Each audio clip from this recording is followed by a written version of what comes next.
Good evening, sim racing fans across the globe, and we welcome you into 2016 here on LSRTV and kick off the real sim racing run in 2016 with tonight's first broadcast of the new year for the RSR Icebreaker Winter Series from the Queen City in Charlotte, North Carolina. The 1.5 at the Charlotte Motor Speedway, ready to do battle here for tonight's running of the RSR Icebreaker Winter Series. And topside, Jacob Seelman, Justin Rosenau, Andy Kessler, the main booth crew, getting ready to bring you all the action tonight. Another intermediate track, going to be a lot of fun for these Xfinity cars. Justin, the defending race winner's a little bit fired up already. EJ O'Rourke's been bouncing around everywhere, reminding everybody who the guy with all the cards is coming into tonight. You'd say he's a little bit excited. I say he wants to go back-to-back in this event.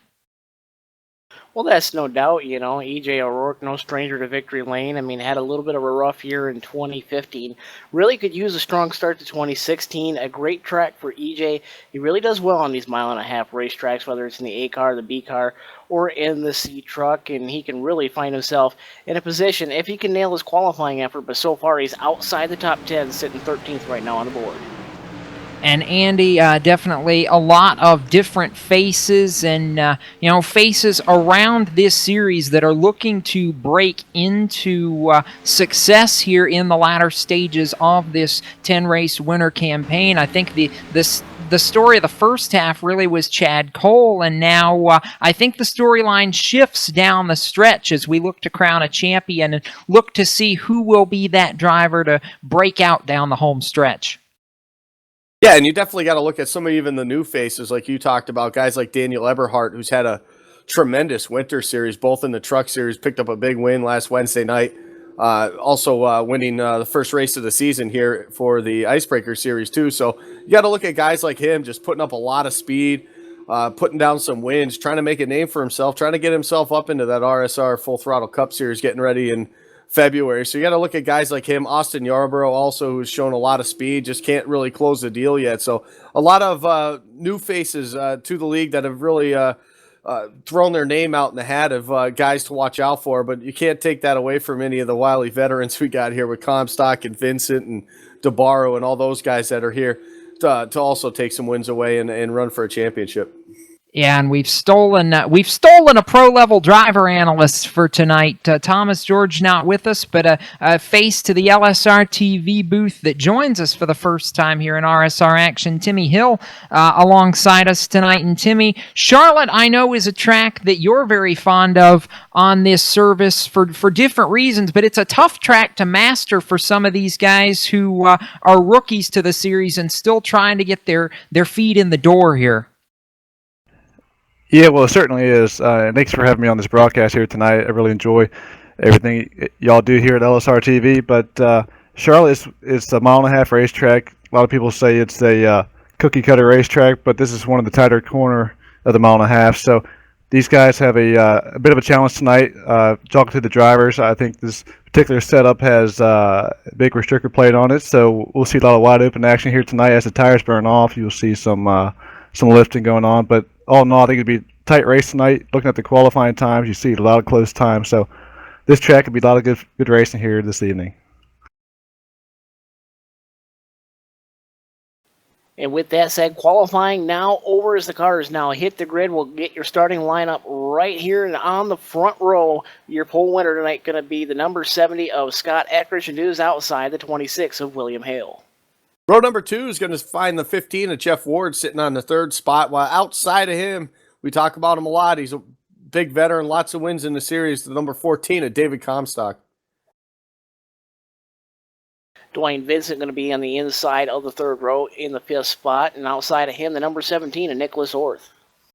Talked about him just a moment ago, the 90 of Daniel Eberhardt. He's going to roll off on the inside of row number 4, while Mitch Rollo in the 96 will start 8th. 9th goes to the 9 of Anthony DeBarro, starting to his outside. One of the fan cams you'll see here tonight. Your race buddy, the number 78 of Stephanie Lessentine. Starting 11th tonight in the 69 will be William Amaker, and to his outside in the 92, that's Brian Terry. 93 of E.J. O'Rourke will start 13th, and to his outside in the 14th spot will be the 02 of Mike Kelly. The 85 of Cisco Scaramuzza will start 15th, while outside of row number 8 will be the 51 of Nick Silver. Inside row number 9, the 17th spot goes to the 8 of Chad Cole. The 43 of Doug Ross starts 18th. 19th will go to the 29 of Mike Rominger, while starting 20th will be the 31 of Eric Arnold. The rest of your starting grid going to roll quickly across the bottom of the screen. Before we go green, Justin, quickly, what are you looking for tonight? Well, Timmy alluded to it here in the Open that, it's really going to be kind of a restrictor plate race here in the B cars, and really going to be a very interesting spot on the racetrack. These guys are, we're going to see a lot of really close racing, maybe a little bit of a big one early on to get everybody settled down, but really, I think we're going to see quite a lot of fantastic side-by-side racing, especially once the upper group comes in. This track tends to lend itself to that, and it has ever since the addition of being able to rubber the racetrack, Andy. And I think that dynamic surface is really, like Justin just said, going to play a big key into this race. You've got to figure out where your car is going to be good tonight, and you've got to work with that. Don't try to get more out of this race car than what it has. Yeah, and as the laps go on and we get through this race, you'll start seeing that top groove probably come in a lot too. And another thing to keep an eye on with this new build that iRacing came out with is the smoke. And these cars can put out a lot of smoke, and with that, you definitely can't see what's going on in front of you. So these guys are going to have to be extra careful if something happens in front of them. And now to bring you to the green, here is LSRTV's own Jacob Seelman. Thank you, Justin. We are ready to rock and roll here at the Charlotte Motor Speedway, and the field going to be in the hands of Scott Eckridge as we await the green flag. Glad to rock and roll. The pace car going to quickly make the duck to pit lane, and we are ready to rock here from the Queen City and rolling for the start here at Charlotte Motor Speedway. The RSR Icebreaker Winter Series is rolling, and we head off as things get underway, and Eckridge, I know Justin wants to grab the early lead. He's got his hands full with the 26 of William Hale. They're side by side, door to door now through 3 and 4, and coming onto the front straightaway. First lap gonna go to the number 70 of Scott Eckridge. He's gonna use that momentum to power around the outside of William Hale. Hale's gonna have to settle back in line for second. First car on track, battling for position will be the 90 of Daniel Eberhardt and the 13 of Dwayne Vincent. Those two, no stranger to swapping action on the racetrack. Eberhardt now up to the 6th spot as he slides across the nose of Dwayne Vincent now as they head towards 3. And no surprise at that for Eberhardt here early, Andy. He's a driver that knows what he needs to get early. He wants to get up front. He wants to be in the top 5. Lead laps, do what it takes. He's very talented and not afraid to make moves where they need to be made to get positions here in the early going, and that's really key to his success this year.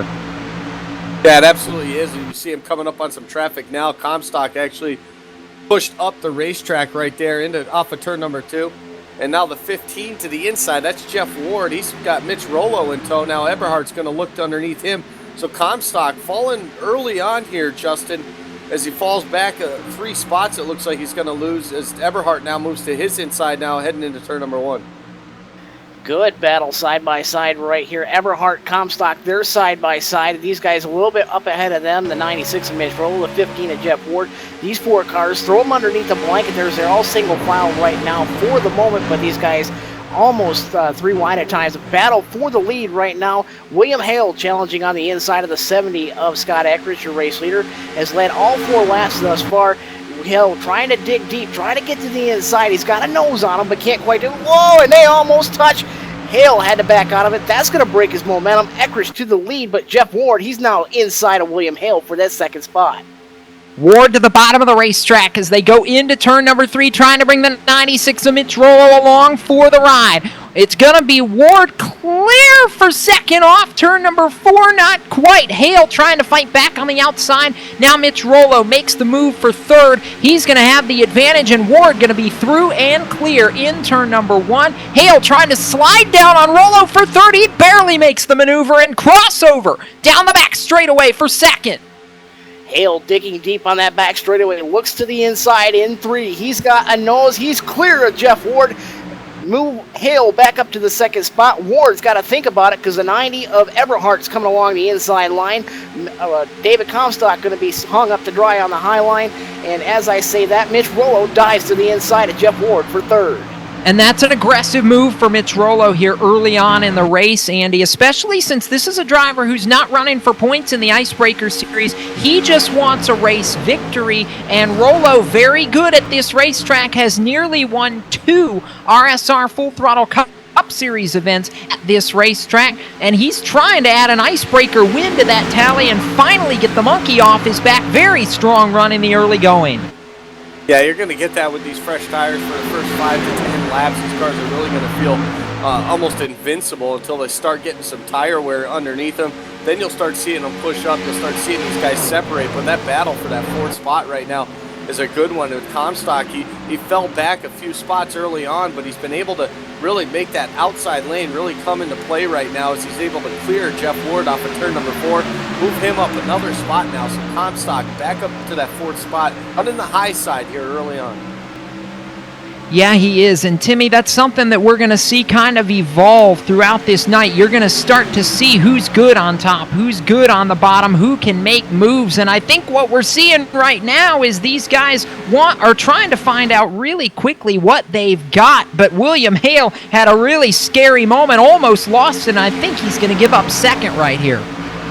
Yeah, I tell you, these guys are putting on a great show right now. But I think, like you alluded to it a little bit, but these tires will eventually wear off, especially these right fronts. You know, this setup, it's the tighter setup, and these guys are really driving hard right now.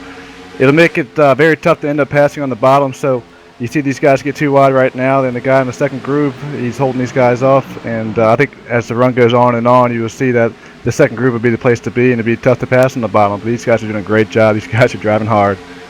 It is driving hard. Still that wheel-to-wheel battle for second. Again, they nearly make contact in turn 1. Rollo to the inside. Has it. Hale trying to come back. He wants it. Comstock way up to the outside trying to make the run. Caution flag flies.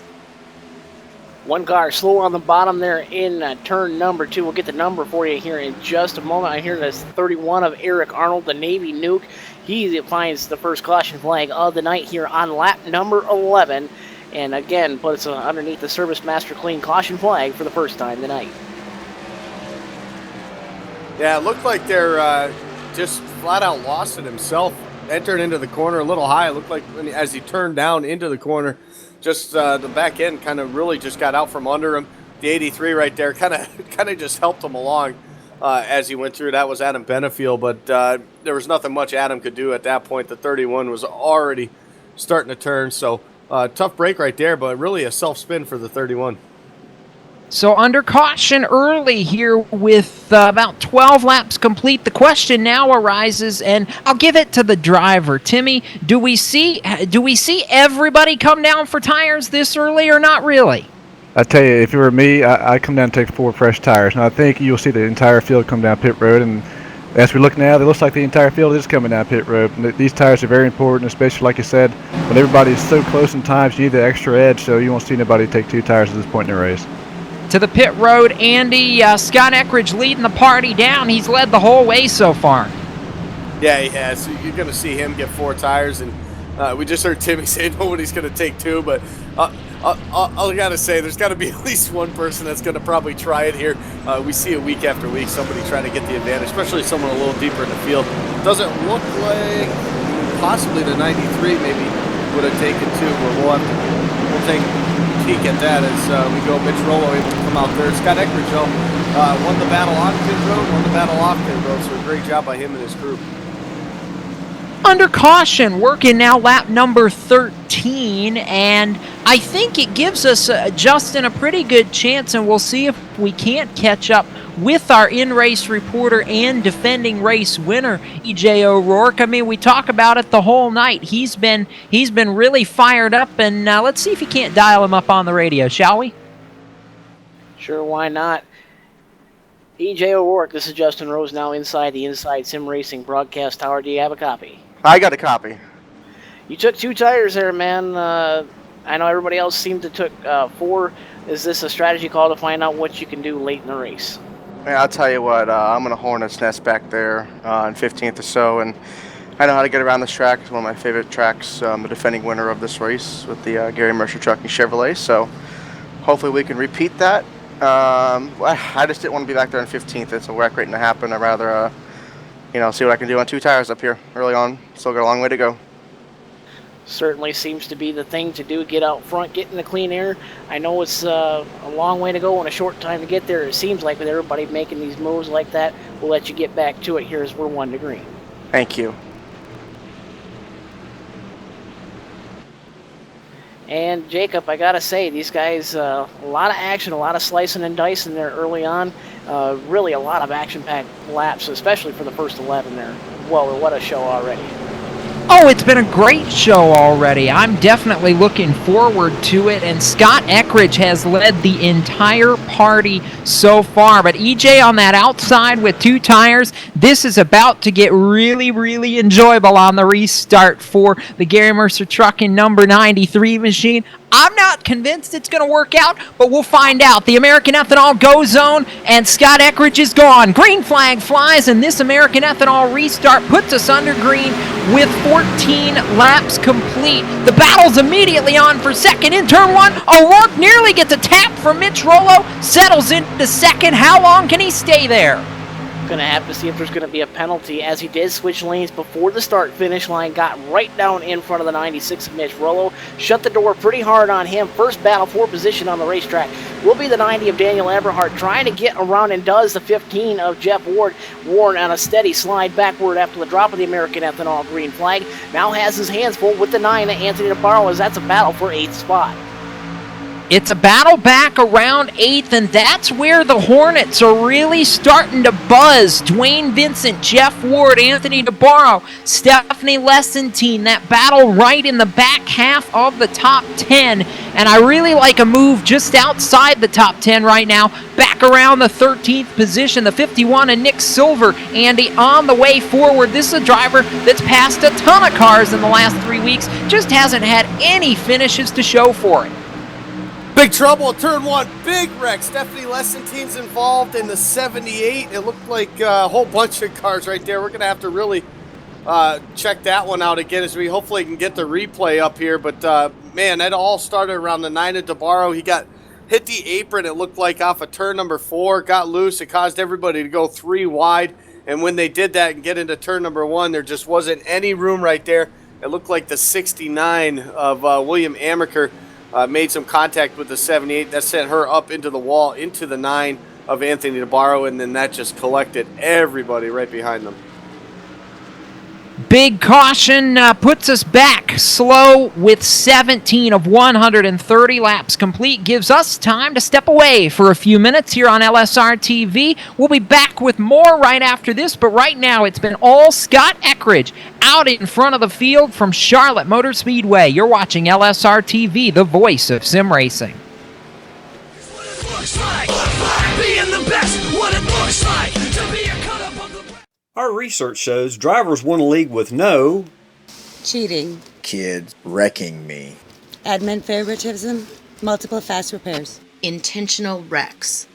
Drivers we interviewed also won a league with clean competitive racing, clear-cut rules, enjoys having all the drivers, a full field of drivers, end-of-year cash purse, follows the rules on a constant basis. At Domino's TYJ Racing, we listened to the drivers and created a league with high integrity and professionalism, just like Domino's Pizza has maintained for the last 55 years. Claim your share of the over $3,000 purse by applying today at Domino'sTYJRacing.com for one of the few remaining Cup car rides or your seat in our action-packed truck series. Yo, I dropped the 88. Ricky Bobby, shake and bake. Sleeping on it, should've stayed awake, huh?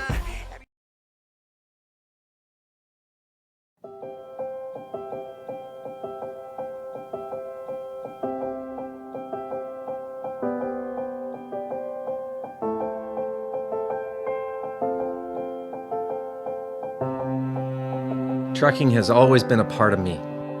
It started years ago when my dad and granddad were hauling vegetables to market in Liverpool. The family immigrated to Canada in the late 60s and settled near Alliston, Ontario. I bought my first truck in 1982 and Mercer Trucking was born. Today, Mercer Trucking has over 50 trucks in terminals in Toronto and Los Angeles. Our storage facilities at both terminals can handle any size of distribution needs throughout North America. We service the continental U.S., including Hawaii and Alaska. We run over 120,000 miles per month and some of the best equipment on the road today. We specialize in less than truckload shipments, show freight, we do rush team service deliveries, and haul your refrigerated or heated product. Our regular team service from Canada to California is second to none, and our staff and drivers are among the best in the business. I'm proud of our people and what they can achieve. Trucking is in my blood, it's my livelihood, and it's what I do best.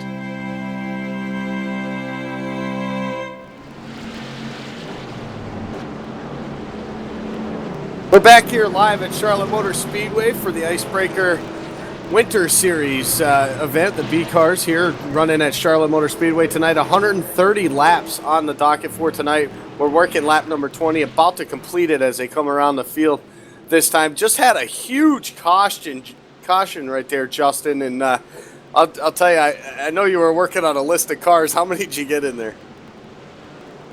Well, I'm adding 3 more right now, but it stands to be somewhere around 15 cars at the moment.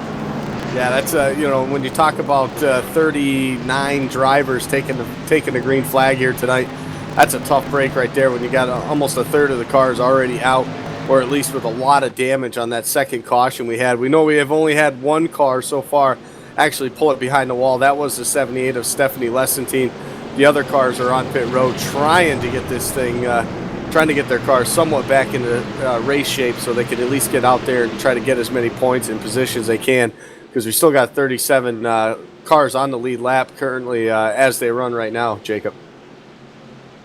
Yeah, and we're gearing up for a restart, but a ton of carnage, as we've alluded to. But still, the man out front is the number 70, who has led every lap from the pole so far tonight. Scott Eckridge really looking like he may be on the way to a breakout performance. The problem is the driver that we've been keeping an eye on, Daniel Eberhardt, has been on the move up to the outside of row number 2 and continuing to climb. Nick Silver made it through. He's up 10. Joseph LaPlaca, the biggest mover of the race so far. Green flag flies once again. Eckridge is gone. The battle's on behind him as they head off to turn 1. Mitch Rollo away in. Now William Hale trying to slide into third. He will. And as the field files through turn number 2, up through the gearbox, first guy out of line going to be the 43 of Doug Roth, a little bit further ahead, the 90 of Daniel Eberhardt, working to the outside, or excuse me, the inside of the 51, those Neil Bonnet colors, beautiful on the 51 of Nick Silver. Nick Silver trying to battle back around the outside, but these guys all settling in single file through the top 7, 8, 10 cars now on the racetrack. First battle going to be outside of the top 10. And I'm circling back outside the top 10, round about 12th, where Jeff Ward in the 15 sits, and behind him, the 67 William Hartman, one of the Agus Motorsports drivers on the move early on in this race, has clawed his way from 38th to 13th, continues to fly, but locked in a battle with E.J. O'Rourke. That's for 15th. He's on the outside, not where he needs to be right now. No, it's not Dwayne Vincent. Just got around him right there. E.J. O'Rourke makes the inside work. Here comes a 29 now, too, of Mike Rominger. He's now going to get to the inside of the 67 right there of William Hartman, and that's going to push him back to that backside. We saw the top side work early with David Comstock. He was able to make it happen, but right now, William Hartman having some trouble right now as here comes the 55 of Tyler Hurd. He's going to get around him also. That's a team car. I don't imagine that he's going to put up too much of a fight with her coming on through, and that's another machine that's made a really nice climb in the early going. Justin, the 55 of her up from 37th, now ride 16th. Some of these guys that hung out in the back in the early stages have really, were able to avoid that carnage and move their way towards the front. Yeah, they are really. Tyler Hurd, I mean, really trying to do the best he can to work around everybody in a safe manner. Just no luck the last couple of weeks getting involved in other people's wrecks. And, in trouble. One car on the apron almost goes around. I believe that's going to be the 27 of J. Randall Watkins. Yeah, Watkins nearly wadded it up. That was around the 19th position back there just ahead of Chad Cole. Mike Montesi barely hangs on to it, but that was a very dicey moment, Justin, for that 27 machine. Yeah, I just caught that out of the corner of my eye. All I seen was a bunch of smoke in a black Midnight car. That's going to be the old Miller Genuine Draft Ford Mustang of J. Randall Watkins, and he's pretty recognizable. That seems to be about the only speed. And again, he's up into the wall in turn 2. Big trouble for J. Randall Watkins. He's got to get to pit road. His caution is now on the speedway. Yeah, caution flies with 27 laps complete. Still not even to quarter distance yet in this event. And we roll to the Service Master Clean caution now for the third time tonight in just 27 laps here at Charlotte Motor Speedway. That's no consequence, though, to Scott Eckridge, who continues to lead the way over Mitch Rollo. Daniel Eberhardt to third, William Hale, Nick Silver, the top 5, followed by David Comstock, Nelson Rivera, Joseph LaPlaca, Justin Michael up to 9th from out back, 36th on a provisional, and Jeff Ward now climbing his way back into the top 10 as you take a look at the replay right here. Replay going up on your screen, and it looks like it's going to be the 31 of Eric Arnold that's going to get the second caution incident point of the night, and that will park him as far as that goes. And you see the melee that ensues, people just piling in. I see the 6 of Tom Dreiling getting a big piece of that as well. Some takers on pit road. In fact, I think a lot of takers on pit road, Andy, including one driver that I've been watching slowly but surely make his way forward. The 87 of Christopher Hurlow in for service, trying to make some moves and get forward, but he's been mired in a hornet's nest back in the back half of the top 20 right now. Yeah, he has. I mean, that's where he started a poor qualifying effort as far as his standards, his team standards are concerned. I mean, you got to look at the qualifying times, though. He wasn't off by much, but it was enough to get him in the 24th starting spot. And he's been back there this whole time, back in the 20s. So it did a great job avoiding that big wreck early on. And now he's just got to really start to try to pick his way through this field one at a time. And he can't show too much or really push the car too much at this point. He's really got to just settle in. Run his laps. We know he's got speed. We saw it last season in the Cup Series. So the 87 right there, Hurlow. He's got to settle down, set the pace, and the speed will come through. He'll make his way to the front. And under caution, looks like another gamble on tires. E.J. O'Rourke came into the pit lane about 11th. He leaves the pit lane 3rd. And Jeff Ward to the race lead. I'm smelling 2 tires again, Justin. Yeah, Jeff Ward actually stayed out. No tires on that 15 Kentuckiana Motorsports Chevrolet for Jeff Ward. This is going to be an interesting choice because I believe he came down on pit road on lap 12 underneath the first caution flag of the night. So he's got some 18 laps or so and roughly about 13 or 14 green flag laps on that machine. Really going to have to see how well he can actually hold the top spot as Mitch Rollo, I believe, possibly on 2 tires along with the 93 of E.J. O'Rourke. First car on 4, I do believe, will be the race-long leader up until this point. That will be the 70 of Scott Eckridge, who's going to restart 4th and is outside. A guy making a charge up through the field. I mean, he started 7th, but he slid back at times outside of the top 10 and raced his way up. Now he will restart 5th. That will be Daniel Eberhardt.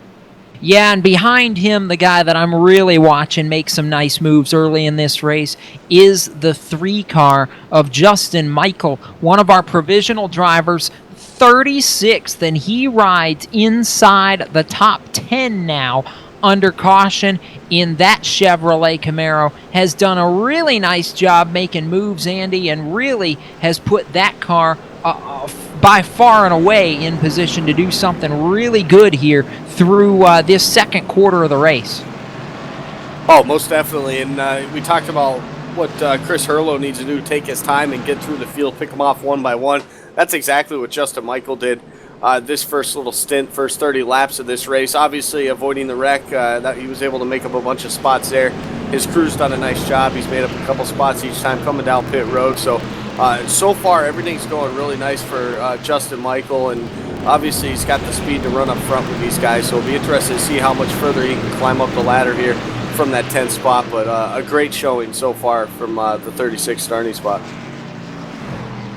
Headed down the back straightaway towards turn 3, Justin. Do you like the no tires call for Jeff Ward, or do you think this is going to come back to bite him here on this restart? I'm going to go with the latter. I really think it's going to bite him, and really it's the guys right behind him that have 2 tires. It may buy him a little bit of time, but I really think you're going to have to watch in the 70 of Scott Eckridge, the 90 of Daniel Eberhardt. And how about the 51 of Nick Silver as the pace car dives to the safety of pit road? Field in the hands of Jeff Ward. He stacks him up a little bit. American Ethanol green flagging away for the 4th time here tonight as he gets off to a big pole shot over the 93 of EJ O'Rourke.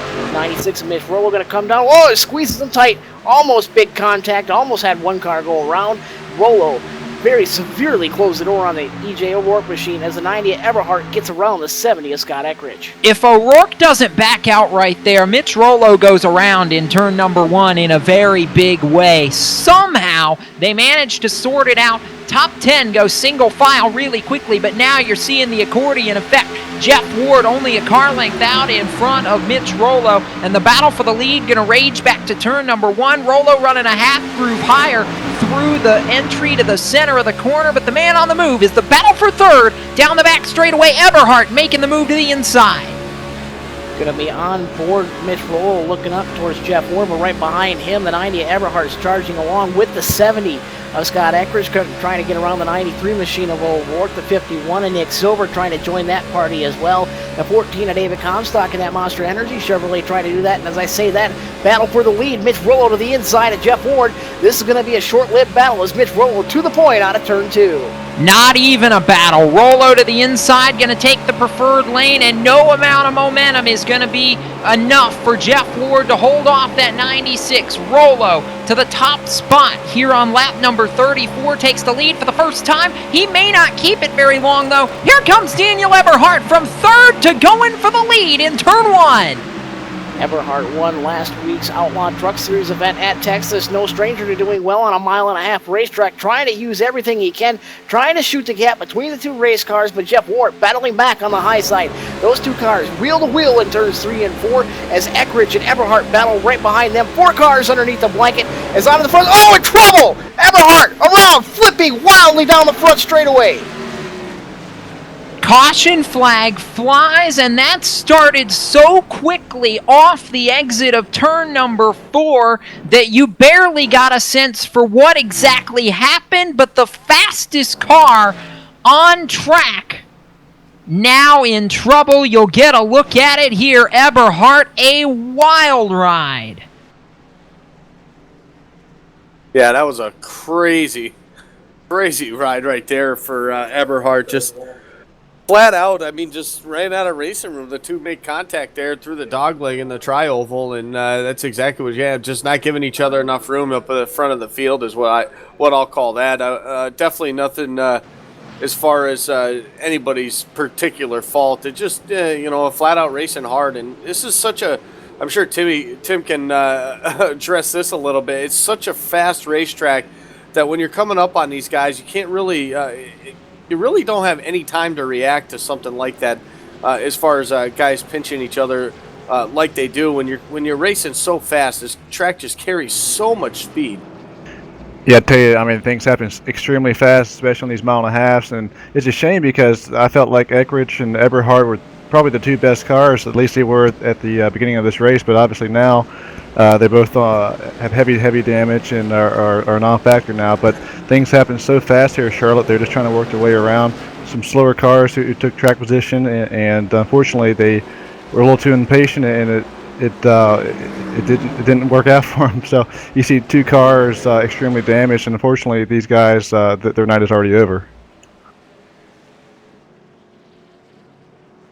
Yeah, Eberhard actually going to pull it behind the wall. Looks like his night is officially done right there. Pit stops did happen, guys, and you look at one car that stayed out there, the 96 of Mitch Rollo. Been out there quite a long time right now. Looks like Nelson Rivera decided to stay out also. So a couple guys that were running towards the back, Jimmy North, even the 79 of Joseph LaPlaca, both those guys, all three of those guys decided to stay out, take the track position here on this short little stint we had in between cautions. But for everybody else that came down, Jeff Ward, he led the freight train down pit road, so he's going to find himself, it looks like, when everything cycles back, it looks like about the 7th spot. So 6 guys in front of him he's going to have to get around. But Mitch Rollo making a gutsy call here this early on to stay out on such old tires. There's a part of me that's not surprised by that, Andy, knowing the driver that Mitch Rollo is and wanting to take risks, but at the same token, he knows how to win at Charlotte, so maybe he thinks if we can get another short stint and just get enough to get everybody evened up a little bit on tires, that you see him be able to make up some time with this track position call.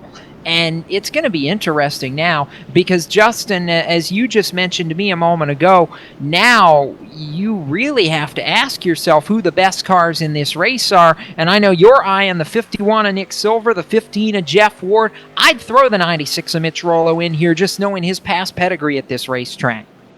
Yeah, you can't really deny him either, but really one thing that I'm really looking at, though, is the fact that the two cars that are sitting there right next to each other that we just talked about, the 15 of Jeff Ward, the 51 of Nick Silver, those two had a great battle in the Full Throttle Cup Series last spring at the Texas Motor Speedway, where Jeff Ward, after a very close and very hard fought race, won that race for his first Full Throttle Cup Series victory of the season.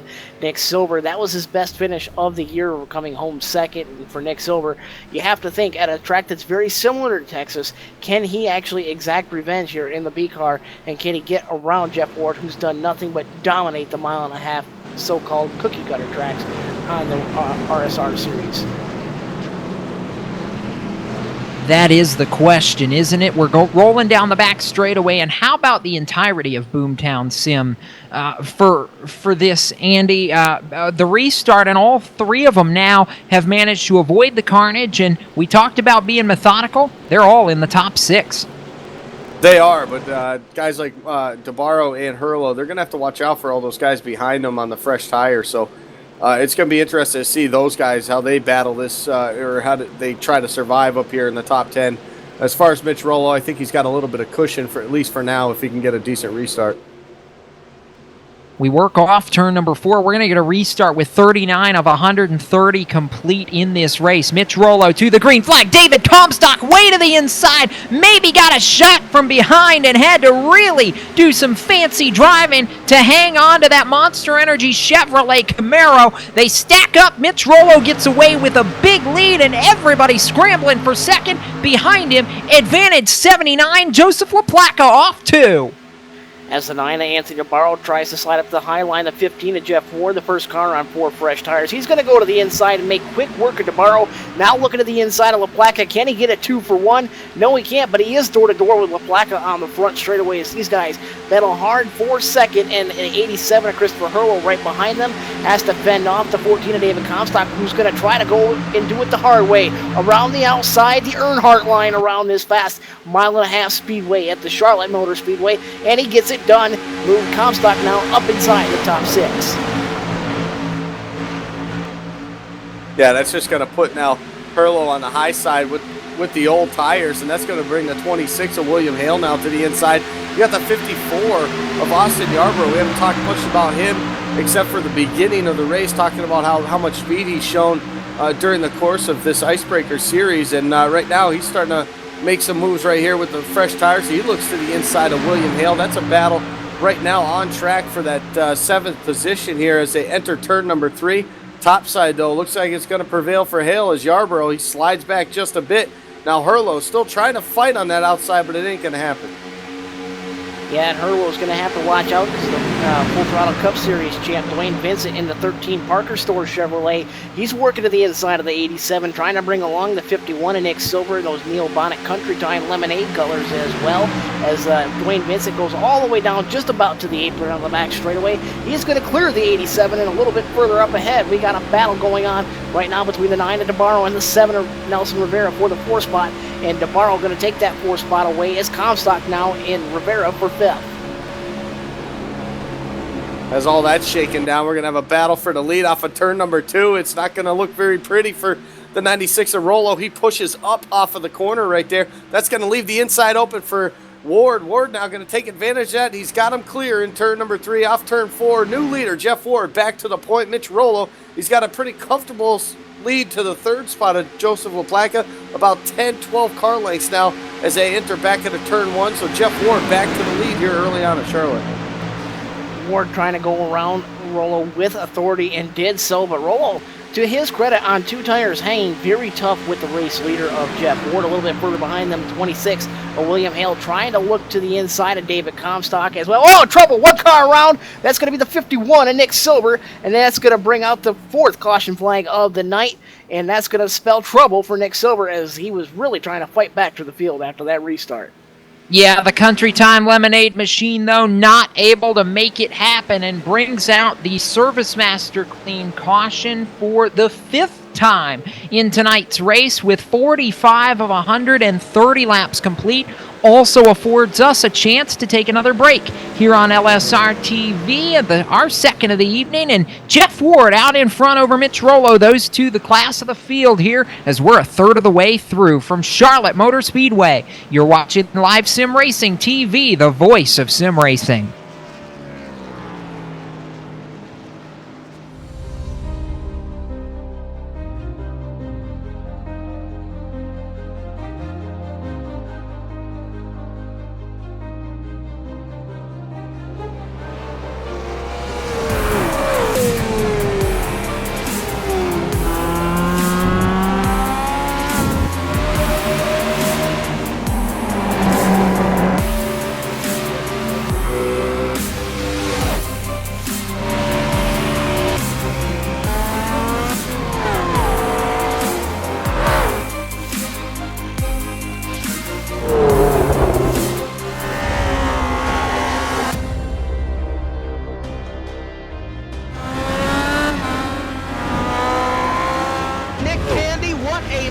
Truex in the outside, contact made, 56 slides it at a 4, who's going to be at the stripe, dead even, give it to Ryan Truex. Truex is your winner over Tandy.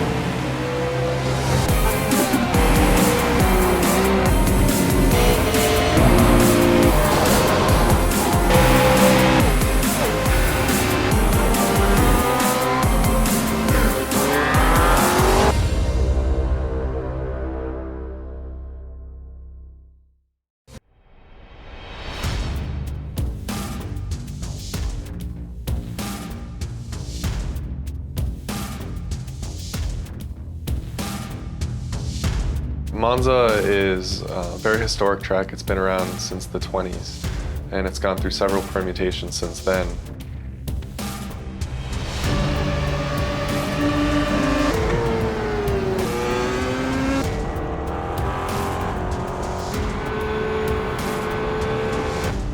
We're also bringing forward a number of configurations. So there's chicanes that they've installed since the track's early days. So they can use original, very high-speed configurations of the track where the cars would just blow through where the chicanes are today, or they could use a more modern version. So it's a pretty cool, compelling track.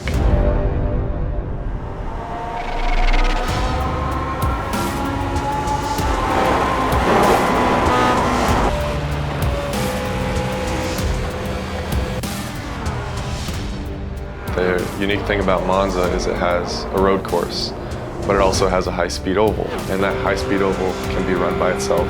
The Grand Prix course can be run by itself, and they also can be run together in a combined circuit, which is very unique and special in motorsports.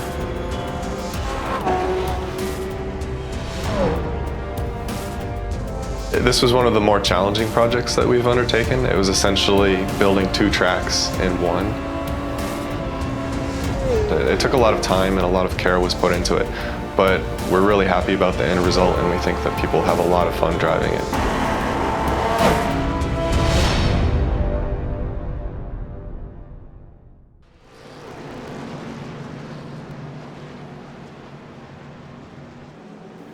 Welcome back, everybody, to LSRTV, the voice of sim racing. You're going to see a replay on your screen of Nelson Rivera getting a tough, hard look on pit road. They're getting spun around in that number 7 Chevrolet. He's going to get it gathered back up. He will restart deeper in the field, right around 21st spot. The lights are off on the Ford Mustang pace car on the racetrack as they go around the back straightaway. Jeff Ward going to come off the pit road with the race lead with 4 fresh tires alongside the 96 of Mitch Rollo, using those 2 tires to come down and actually keep that track position as well. How about the 93 EJ O'Rourke climbs back up to the 3rd spot, along with 92 of Brian Terry, who was scored up in 4th right now. And we are on the 5th caution. That is my mistake. I lost count of that. As the field comes now out of turn number 4, the pace car going to get ready to come down the pit road. And we'll see if Jeff Ward can punch his chicken on the racetrack. And the 96 of Mitch Rollo right there hanging with him on the high side. And the American Ethanol green flag going to wave for the 6th time tonight as Jeff Ward accelerates through the gearbox. Going to get up and away. He clears the 96 of Mitch Rollo. Then the 93 of EJ O'Rourke still has everybody stacked up for 3rd in turns 1 and 2.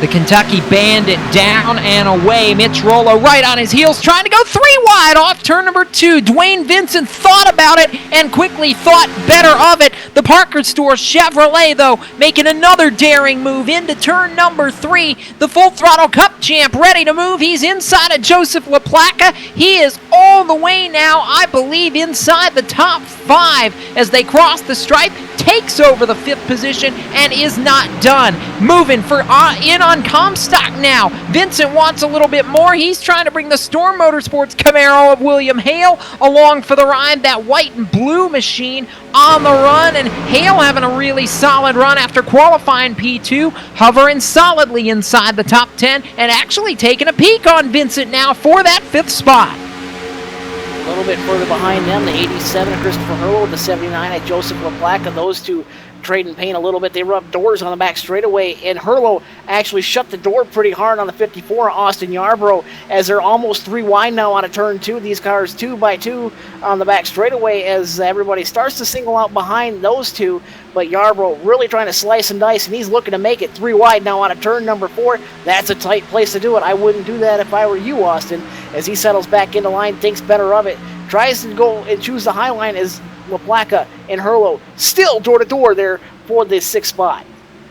Meanwhile, up front, the battle for the lead has compressed back to a car length. Mitch Rollo in the number 96 making a move, closing in on that Kentuckiana Motorsports Lowe's Home Improvement Chevrolet Camaro for the 15 of Jeff Ward. He wants a piece of the lead. Rollo and Ward have combined to lead since lap number 29, and they are not done. Rollo taking a peek about a half groove higher every time in the entrance to the corner. That's where Ward makes up his time. Rollo can't do anything with them. Those two 6 car lengths clear of EJ O'Rourke in 3rd. As those two settle back into line a little bit, Rollo going to have to choose a little bit different line to try to get around the 15 of Jeff Ward. Those two about a car length separating them now at the stripe as Rollo slides back just a little bit, half-tenth the difference. But O'Rourke still holding strong, but he's got to fight off that Cup champion, Dwayne Vincent, hounding his back bumper in turn 2. I'm not surprised at that, though. Dwayne is another one that really likes these intermediate tracks. And, you know, Timmy, it's a case of when you're good at one of these similar intermediate tracks, you're usually good at all of these intermediate style tracks. And that's what you see from a guy like Dwayne or David, who just knows these places and knows that it's not, 50, 55 laps into a race that counts. It's where you are at lap 100 or 115 to make a run in that final 20 laps. And that's what it seems like these veterans have been doing all race long, just trying to position themselves. Yeah, I think these guys, they all know, especially the veterans, that this is a marathon-style race. We've got a lot of laps to go. We're not even to the halfway point, and yet we have a lot of cars that have damaged their cars or even crashed out. So these veteran guys are really taking care of the cars, keeping the fenders on it, which is very important on these mile-and-a-half racetracks. These things, need to cut through the air as clean as possible, and as soon as you damage these fenders or damage the car at any point, it's going to really slow these cars down. So these veteran guys are starting to work their way to the front, and you're going to see this continuation, and you're going to see these guys challenge for the win here later on. Up front, not much has changed. The Mac Bailey Remodeling, Lowe's Home Improvement, Kentuckiana Motorsports Camaro for Jeff Ward has led the last 14 laps of this race. He took the lead at lap 54 and has not relinquished it since, but the challenge has not given up from Mitch Rollo, who stays about 2 car lengths in arrears. Then it's a second back to Dwayne Vincent in third. E.J. O'Rourke rides fourth. William Hale has now cracked the top 5 once again. David Comstock, Christopher Herlow, Austin Yarborough, Joseph LaPlaca, Mike Rominger, the rest of the top 10 with now 58 of 130 laps complete, closing in on halfway, and we will have a midway race break coming up in just a few minutes. Right now, though, near trouble for Mitch Rollo, Justin, down the back straightaway. 96 got really tail happy off turn number 2, and he about sucked the outside safer barrier. Yeah, the handling's starting to go away on that pit stop graphic Chevrolet of Mitch Rollo, and he's really got to work hard.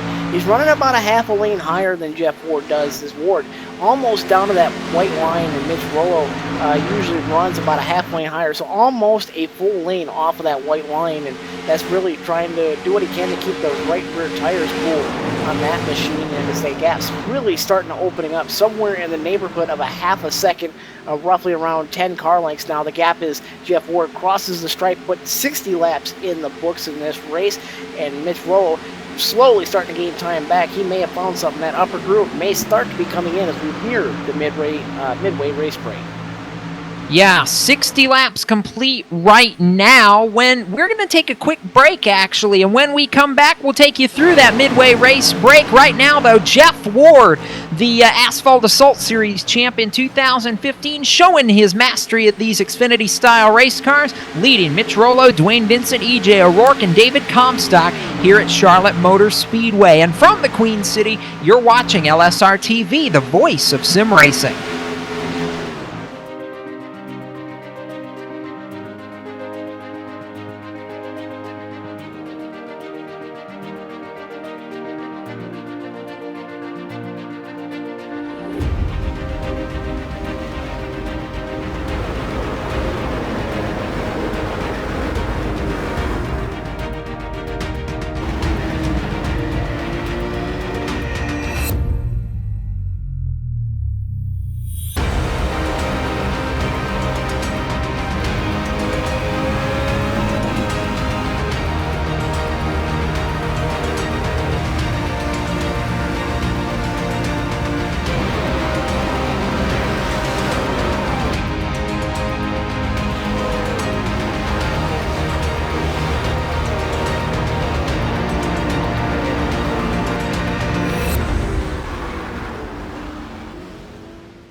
While lions are notorious for their voracious appetites, they spend a great deal of time feeding other creatures. In fact, lions will take great care to ensure there's plenty to go around. As you can see, they keep giving with utter ferocity. Bravo, lions, and bon appetit. Do good, be a lion. Welcome back to LSR TV. Going to have our midway race break in just a moment, but really quickly, a change for the lead. While we were away, 64 laps in, and the 96 of Mitch Rollo finally found a lane to the inside of Jeff Ward going into turn number 3. Made the pass stick look easy, and now Rollo's starting to pull away by about 5 car lengths, and that's where we will start our LSR TV midway race break tonight, presented by iRacing.com, the world leader in motorsports simulation. 67 laps now going on the board, and Rollo out in front by 0.4 of a second over the 15 of Jeff Ward. The 13 of Dwayne Vincent slowly but surely closing in on this front duo, though, to make it a 3-man party for the lead. He rides third. David Comstock 1 second behind Vincent in the 4th spot, and William Hale, the young rookie, holding on steady in 5th right now. E.J. O'Rourke, the Gary Mercer Trucking entry, rolling in 6th. Austin Yarborough has clawed his way up to the 7th spot. 8th, you find Joseph LaPlaca. 9th, the 29 of Mike Rominger, rounding out the top 10, the 02. First time I think we've said Mike Kelly's name all night, Justin. Yeah, and in the 11th spot, coming all the way up from 30 at the GTR Simulator Toyota, that's going to be the 11 of Jonathan Goodell. The 87 of Christopher Hurlow rides 12th. Tyler Herr, one of the members of the LSRTV team, he's on track and running the 55 strong in the 13th spot. 14th goes to the 3 of Justin Michael. The 7 of Nelson Rivera recovering up to 15th at the moment. The 8 of Chad Cole rides behind him in 16th. 17th goes to the 2 of Brett McBride. 18 of Jason Swanee running 18th at the moment. The 19th spot goes to the 43 of Doug Roth.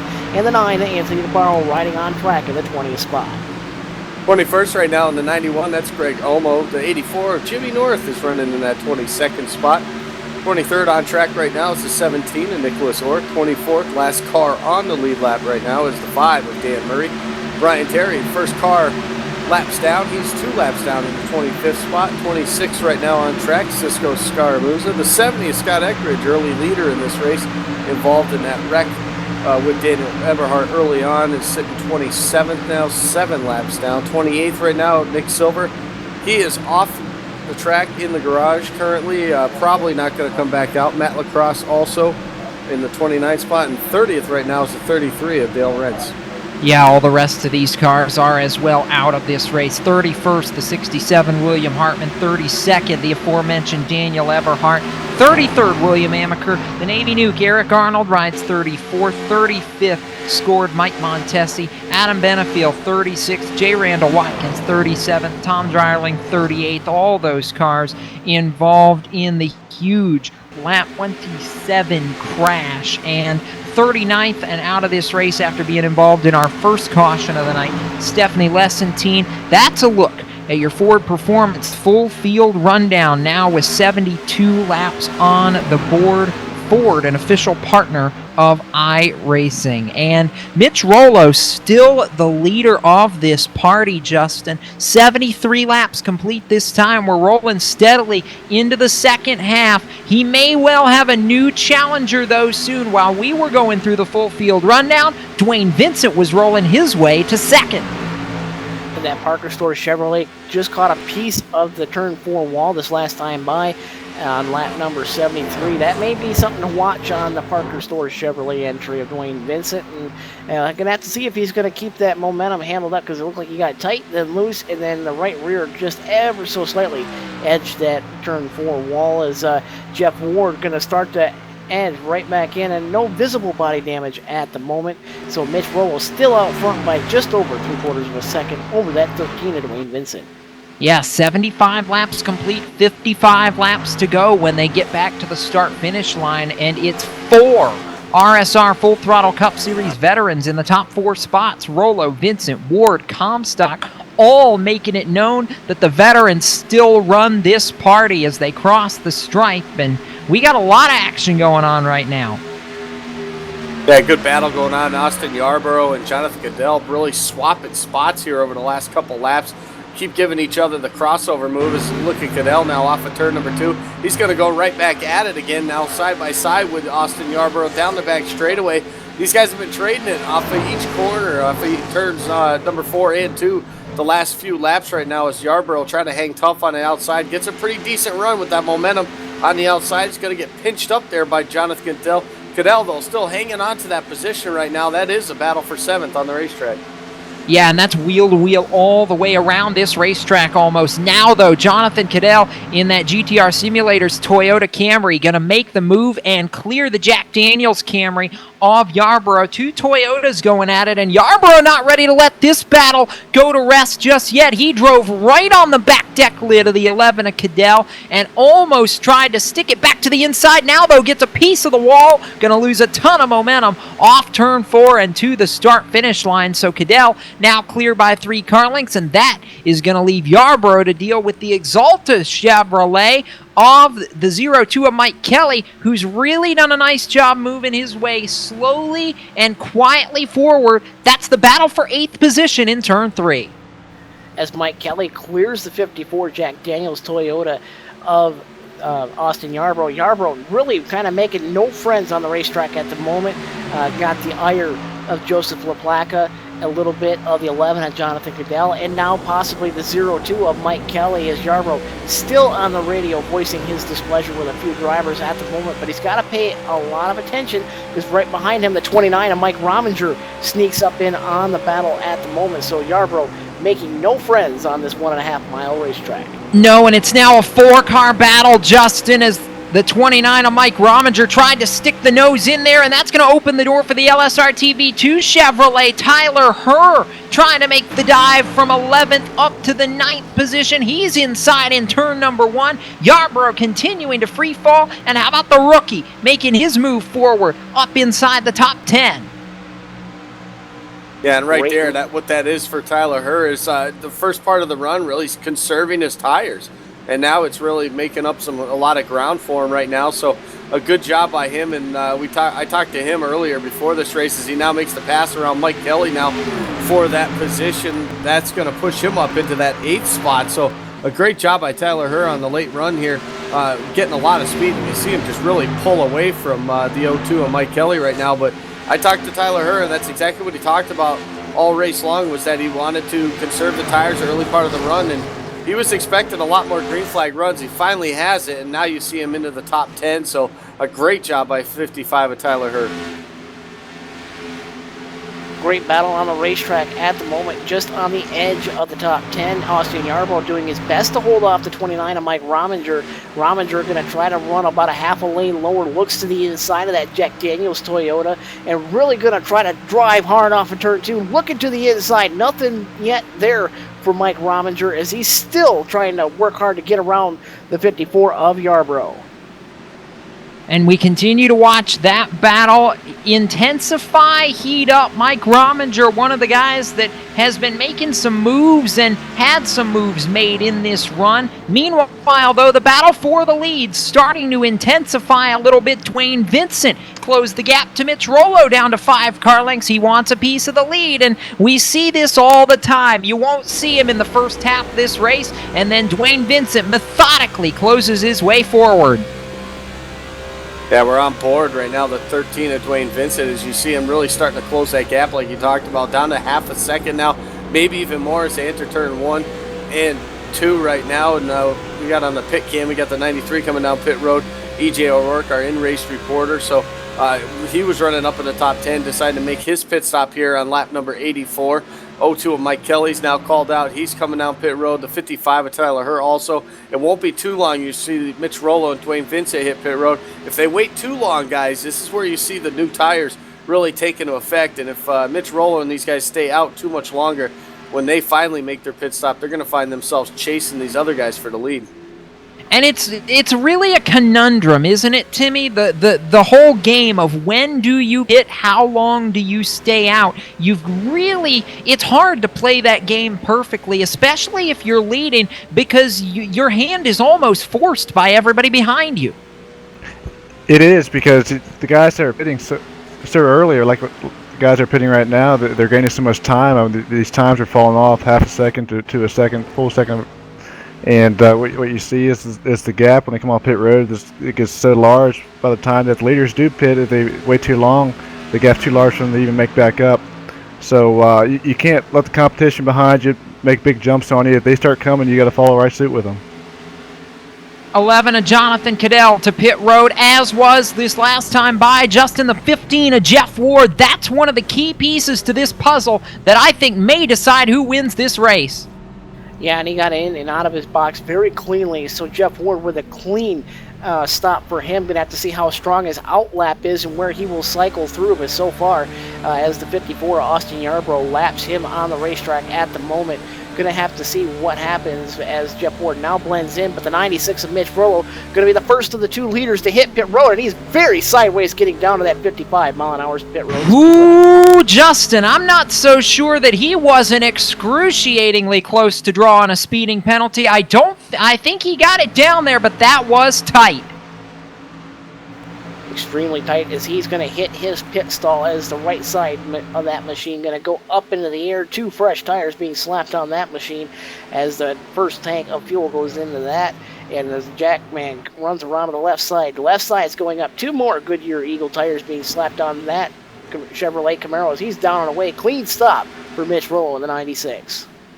And that handed the lead to Dwayne Vincent, but not for very long. Now Vincent, Andy, down on pit road. Yeah, he's coming to the call of his crew right now. Also decided to stay out that 1 extra lap, get that bonus point. He's going to come down now. 4 tires and fuel, obviously, for the 13. Probably the last stop you'll see these guys on pit road because they know they can make it on the fuel right now. Unless we have a caution, these guys are probably making their final stop. So it's basically what they have right now, and we'll see what they can do. A clean stop right there for Dwayne Vincent, our Cup champion.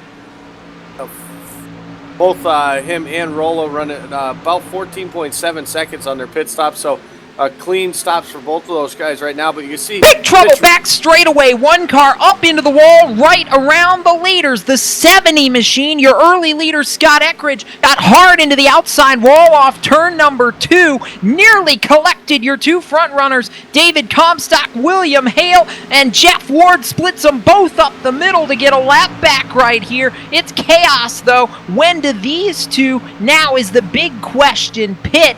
And that was a very dicey moment if you're William Hale, who was trying to do everything he could to get around Comstock, and the next thing you know, they're trying to avoid getting collected. Replay going up on your screen, and that was a very, very, very small spot for Jeff Ward to get through. And I tell you what, Jacob, man, if I was Jeff Ward, I got to be very conservative at the start of this run, because you pitted some 3 or 4 laps earlier than Mitch Rollo. You got the race lead just based on the track position gain from the fresh tires, but really he started to fall off later in the long run. So Jeff Ward maybe needs to search around a little bit and maybe save his tires a little bit to try to save some of that 2.5 second advantage that he has over EJ and Mitch Rollo. Now your race leader David Comstock to the pit lane on lap 92. This will be the final pit stop of your race leaders, and it will cycle the lead through to Jeff Ward when all is said and done. Comstock down there, and Andy, he's got to be perfect right here. He does have to be perfect. Stayed out the longest of all the leaders right there, so he's definitely got to be perfect right now. Can't miss anything.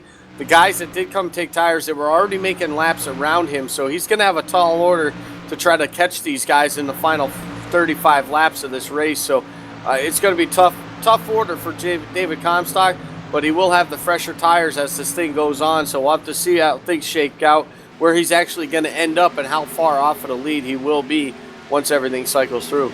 I think the hard part for David Comstock, Timmy, is the fact that he stayed out about 6 extra laps, and I think that's really going to put him in a hole right here. You see Jeff Ward leads the party 1.6 seconds ahead of Mitch Rollo, and the problem now for Comstock, he's 7, 10, and still falling seconds behind the race lead. That's how much time you give up, 13.7 seconds. He is back from the lead now in 14th. Yep, David Comstock, he is a veteran in the sport, and he's making a decision. He wants his fresher tires for the end of the race, and what this means for David is he's going to have a perfect race going to the checker flag. He's going to have the best tires, he's going to have the fastest car for the remainder of the race, and if he can have a perfect run here to the checker flag, he can possibly make that up. But 7 seconds is a lot of time to make up, but we'll just have to tune in and see if he can make it there. How about the runs for two drivers up inside the top half dozen now, Justin? The 55 of Tyler Herr, 37th to 5th, and likewise for Justin Michael in the 3 machine, 36th to 6th. Herr, the biggest mover of this race to date. As we almost just seen big trouble for the 3 of Justin Michael, clipped the apron on entry and lost a big amount of momentum, as the 13 of Dwayne Vincent's going to catch up to that machine. But I am very impressed by the 55 of Tyler Herr. He's not satisfied with 5th. He's actually closing in on the 93 of EJ O'Rourke for the 4th spot, as that gap now inside of a half a second between O'Rourke and Herr for 4th. Now, you watch the gap between the two leaders. Ward 1.3 ahead of Rollo, who's a little bit faster every lap. The question, though, Andy, how much is Mitch Rollo having to burn up to catch Jeff Ward? Does he run it too hard? Does he push it over that limit and potentially burn up his equipment before he can get around him for the win? Yeah, and that's probably one of the problems. And as a race car driver, I mean, you get out on the track and you just want to go. You want to get everything you can out of your car. I mean, that's just instinct right there. But for Mitch Rollo, he's got to have his spotter in his ear telling him to relax. He pitted some, I want to say it was about 6-7 laps after Jeff Ward, maybe even longer than that. Mitch Rollo was one of the last ones out there. And for him right now to be only 1.3 seconds back, you know he's got the fresher tires. He's probably got the faster car. He's just got to be patient. As you see right there, he just knocked off another 10th right there that lap. So he's just got to be conservative. He's got to realize that he does have a faster car. He does have the better tires, and to not burn him off trying to catch him, and because that will be what would kill him right there to get the race win. So that's probably the hardest part about being a driver is being fast but being patient at the same time. How about a furious battle for third still going on here? It's been about 5 laps we've been watching it. It continues to get exciting as we work lap traffic. 93 EJ O'Rourke leads the train. The 29 Jimmy John's machine of Mike Rominger and the number 55 of Tyler Herr continue to chase. And I'm telling you, I think they're both faster right now than EJ is, Justin. But boy, O'Rourke doing a masterful job to hold these two at bay, running the line exactly how he needs to keep the spot. And now look at Tyler Herr. He doesn't want to wait. He's inside Mike Rominger for that 4th spot. They're door-to-door in turn 1. Makes quick work of that freaky fast Chevrolet of Mike Rominger, as Tyler Herr in that LSRTV 2 machine going to go right back up near that outside fence, and he's going to get that momentum down the back straightaway. EJ O'Rourke decided he wanted to put the loud pedal down and really try to go and try to race up and try to see if he can collect his 2nd straight win here in the Icebreaker Series for the Charlotte event, as Herr really tries to look for his maiden win in real sim racing. He's got himself in a good spot, but he's got a little bit of a ways to go to get up towards the 15 of Jeff Ward, as caution point. Oh, trouble! It's the leader, Justin, off turn 2. Jeff Ward around, and caution flag flies at lap 101. Nearly took Mitch Rollo with him, and oh my, how this changes everything right now. Yeah, and that was a self-spin right there, too, and he ended up coming up in front of the 17 of Nicholas Orth right there, but yeah, that was a self-spin right there for Jeff Ward, so not sure if he was pushing the issue there and trying to stay out in front of Mitch Rollo, but man, that happened right in front of the other leaders, and man, that was a tough break, but that's definitely going to shake things up for the final 25 or so laps when we do get back green, but tough break right there for the 15 of Jeff Ward. Had a real fast car and a great chance to walk away with a victory here tonight.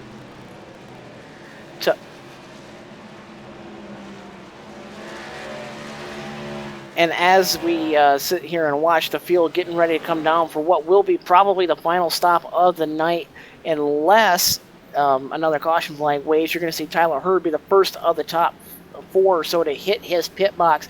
Tough luck for that driver in the 15, but he's got a lot of rear end damage on that machine. Going to have to see if he can keep it just as fast, maybe get a little bit of that damage repaired and go bonsai to the front. But Mitch Rollo looks to be the guy in the catbird seat at the moment as he gets into his pit stall first. Right side's already up on that machine. As Jacob, I wonder if you're starting to come off your attempt to try to be Mariah Carey.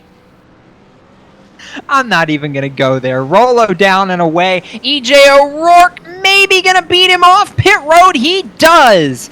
Tyler Herr going to be in this mix, and it is going to be fun to watch. We'll all catch our breaths. We'll all be back for the restart. We're going to go LSRTV nonstop, so you don't miss a thing. And EJ O'Rourke now trying to go back-to-back in the catbird seat at Charlotte. You're watching LSRTV, the voice of sim racing.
Trucking has always been a part of me.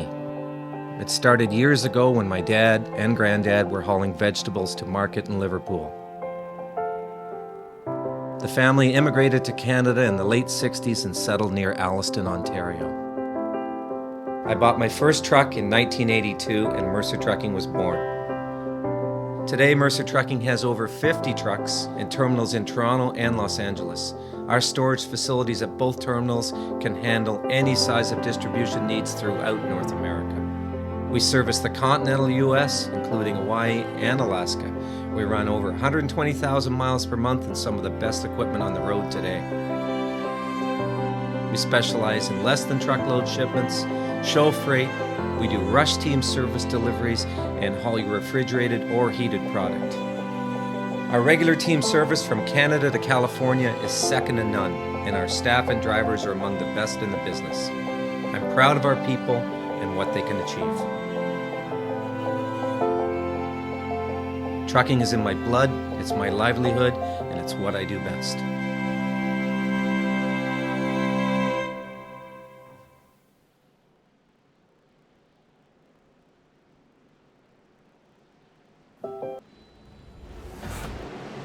Welcome back, everybody, to LSR TV, the voice of sim racing, getting ready to go back underneath the American ethanol green flag. Lights are off on top of that Ford Mustang pace car. The field in the hands of EJ O'Rourke as we pile into turn 3. Going to be end of the longest line for Jeff Ward as he is going to take blame for that latest caution. Yeah, it is, and it's going to be a very, very fun restart right here as we now are going to circulate back to the green flag, and it is going to be 106 complete, 24 laps to go. Ace car, down and away. EJ O'Rourke looking for 2 in a row. Your race leader. Green flag flies. O'Rourke away. The battle's on for second already as they cross the stripe. How about the run by Tyler Herr to the inside? Wants a piece of Mitch Rollo. Rollo, they're trying to clothesline him in turn 1.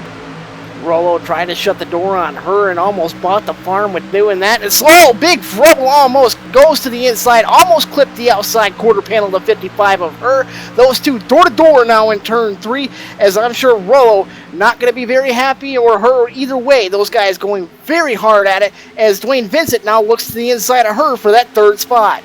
Dwayne Vincent could be the wild card in all of this. 107 up on the board. O'Rourke, Rollo, and now Dwayne Vincent to 3rd as Tyler Herr starts to backslide. And where did Chad Cole come from? Up to 4th, the icebreaker points leader earlier on in this series. He's made some moves towards the front, wants a 2nd icebreaker win on the season, and the 8 coming forward up to 4th, battle for the lead as we cross the stripe, and Mitch Rollo, I think, not quite going to edge it out at 108, but he's got the lead in turn 1. Gap at the stripe inside of 1,000 of a second. Going to have to go to the 4th decimal place to get the actual reading on that, but Rollo now solidly and firmly to the point as O'Rourke sitting there right in his tire tracks as Chad Cole makes quick work of Tyler Hurt, who's stuck up on the high side. He's falling back like a brick in water as Cole and Vincent, those two veterans going at it side by side now for the third spot. Cole with the advantage with his Ford Mustang now looks to the inside and now clears the Parker Store Chevrolet of Dwayne Vincent. While all that's going on, I hear Jaws music coming. I mean, Chad Cole's been nowhere, Andy, this entire race, and all of a sudden, 20 laps to go, and the two-time champ is on the move. Yeah, what a move. I mean, we haven't talked about him all race long, sitting back there in mid-pack a whole race, and now look at where he is right now. Chad Cole, it's just been really a resurgence for his career this whole winter series, both in the trucks and in the B cars here in Xfinity Series cars. He's just been unbelievable, and it'd be nice to see if he can get himself back into, I guess, race shape. Like, he's been doing a great job of it, and see him back in the Full Throttle Cup Series would be awesome this year, because how many battles have we seen over the years between that 8 and that 13, even throwing David Comstock right there, right behind these guys. How many times have we seen these guys battle over the years at RSR? Oh, it's been a whole lot of fun, and, you know, the veterans are making it happen tonight, but just when we thought E.J. O'Rourke might be out of it, he's come back to play. 2 car lengths the difference, coming to 18 laps to go. E.J. fired up, wants to make it happen, and is all over the back deck lid of Mitch Rollo. Again, it's about a car length and a half now as they cross the stripe, and Cole starting to fall back a little bit. The veterans 3rd through 5th, and it's Rollo and O'Rourke in 1. On board gmercer.com, entry of O'Rourke looking up towards the 96 of Mitch Rollo, as Rollo trying to break the draft somewhat, kind of running more of a restricted straight line, trying to break that draft on the back straightaway. Is O'Rourke happy to get a little bit of fresh air to that machine, and as he's trying to use that advantage, gap somewhere around 4 to 5 car lengths at the stripe, as it's just over a quarter of a second on the racetrack that last time by. Chad Cole's hanging tough there in 3rd, but Dwayne Vincent right there. Oh, almost big trouble. Oh, and Justin Michael goes around, trouble on the racetrack. Caution flag flies inside of 20 laps to go. Justin Michael was running 5th, and now gonna be the cause of trouble that sets up a late race restart. Justin, that's heartbreaking for the driver who drove from 36th to the top 5. Yeah, very tough luck for Justin Michael, but I'm also trying to look to see if there's any damage on the number 55 with Tyler Hurt and then LSRTV2 Chevrolet. Is he was right there in the thick of things, and he indeed did get a little bit of front-end damage here, clipped the 3 of Justin Michael, so that may end his proverbial run for a top 5. A great run nonetheless for Tyler Hurt, 37th to 7th at the moment as he scored on the racetrack. And we're going to have to see who's going to come down pit road, who's going to take 2, who's going to take 4, and who's going to be the guy that stays out and tries to win it all from up front. And while we do that, we're also going to take one final commercial break here on LSR TV. We'll go non-stop, come back for the final handful of laps and the checkered flag in just a moment. We'll catch you up on the running order right after this. The leaders are in, and you're watching LSR TV, the voice of sim racing.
Welcome back, everybody, to LSRTV, the voice of sim racing. Going to show you a replay of something that happened underneath the caution flag, the full retard car, the number 33. That's going to be Dale Wright's.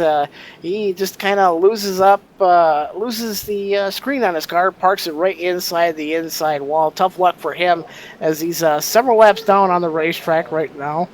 But William Hale going to be up front on no tires. The 96 of Mitch Rollo, the 7 of Nelson Rivera, the 02 of Mike Kelly, all possibly on 2 tires. And the first cars with 4 looks to be the 93 of EJ O'Rourke and the 14 of David Comstock.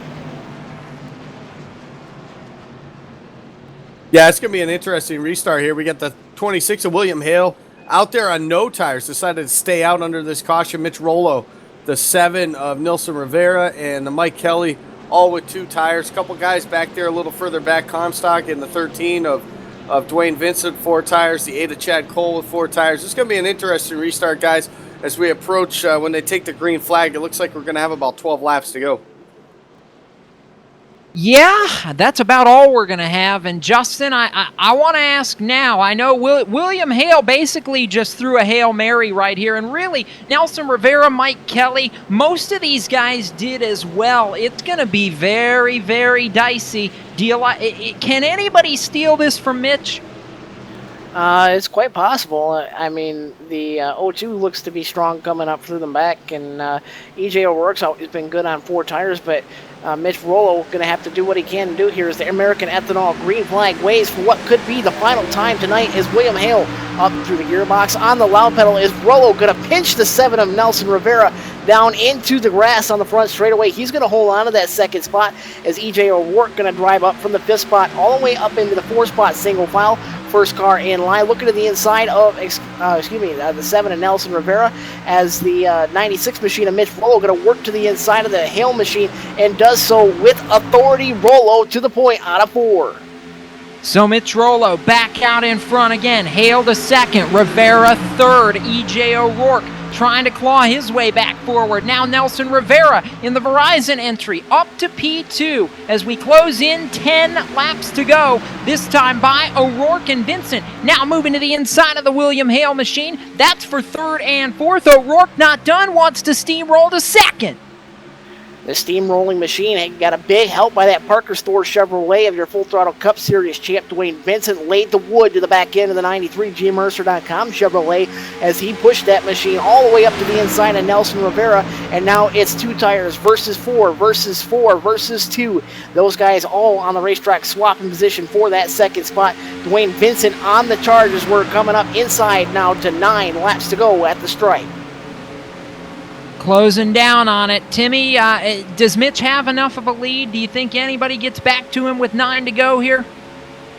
I tell you what, after watching the beginning of the race, EJ has been the victim of taking 2 tires to get track position, and for the short part of the run, EJ has fallen back and he's lost time. So I think you see EJ on the 4 tires rather than the 2 tires, and Mitch had to get the 2 tires to try for the track positions. But you see the gap closing now. I think EJ will get to him, but passing here, Charlotte, is a different story. So let's see if EJ can get to the inside and make that pass work. But Mitch has been tough all night, and I think nonetheless, these last 7 laps are going to be a great 7 laps to watch.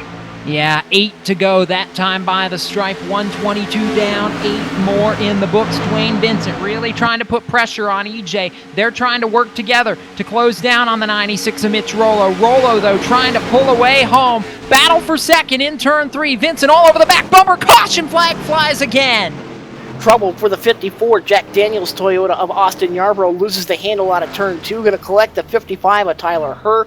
Tough luck for that driver once again, involved in his 2nd caution in a row. And that's going to set the stage, I do believe, for a green-white checker finish here at Charlotte. Yeah, that's definitely, as you look at the replay coming up right there, tough break for the 55 of Tyler Herr. Kind of falling back there over the course of this last little stint to the green flag run. We saw him restart in that 3rd spot there, just 2 cautions before this. So tough break for the 55. Obviously looking for a solid run. It's something that him and his team have been lacking. Those guys have been caught up in a lot of trouble in this these races so far here in the Winter Series. Pit road's open. Some of the leaders trying to fake each other out. Not going to happen. what they got is what they're going to have as they continue to go by pit lane right there. Mitch Rollo, he's going to have his hands full taking care of business now as these guys have been able to close the gap here. Not much time for these guys. I'll watch out for that 13th, though, who's actually going to be starting right behind Mitch Rollo. I think he's going to have a strong advantage here once the restart happens. But yeah, we should only have about two laps of green flag racing to, when this thing gets back going. 8 cautions on the racetrack for 14 lead changes. Going to have a number of leaders for you here after the event is closed. But right now, as we run through the top 5 here, for what looks to be a green-white checkered finish, going to be 96. Mitch Rollo going to have the control position on the restart. To his outside will be the 93 of E.J. O'Rourke and at gmercer.com Chevrolet. The Parker Store Chevrolet, the Full Throttle Cup Series champ, the 13 of Dwayne Vincent will restart third. And to his outside, the 7 Verizon. That's going to be the Chevrolet entry of Nelson Rivera. The 14 Monster Energy Chevrolet of David Comstock. Chevrolet is occupying the top 5 spots on the racetrack. And then you got the winningest driver in all of real sim racing, the Firehouse Subs Ford Mustang of Jag Cole. And right behind him in the 7th spot will be the 11 of Jonathan Cadell. He will restart again in that 7th spot. The 29 Freaky Fast Jimmy John's Chevrolet will be Mike Rominger. He will restart 8th. 9th going to restart, going to be the 02 Exalta Chevrolet of Mike Kelly. And William Hale, who started that last restart on the front row on no tires, he will restart 10th. And for William Hale, he's got to hang on because he went quite a ways back, guys, right in a big hurry.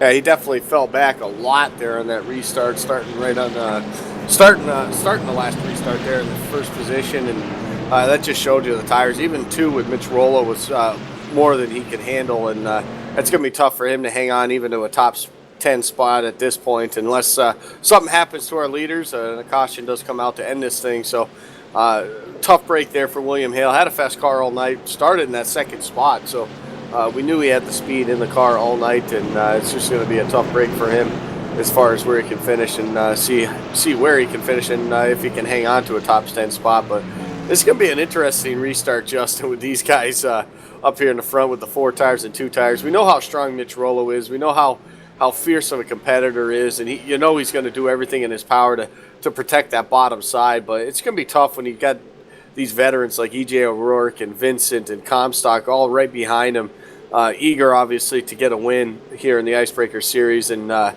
he's got a tall order as the lights go off this time.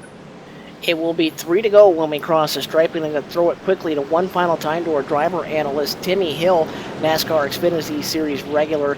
Timmy, how big are you going to have to drive out of that rearview mirror if you're looking back towards the 13 of Dwayne Vincent? I tell you, Mitch is going to have to drive extremely hard here. EJ and Dwayne are both very fast on fresh tires, and it's going to take a lot to hold them back.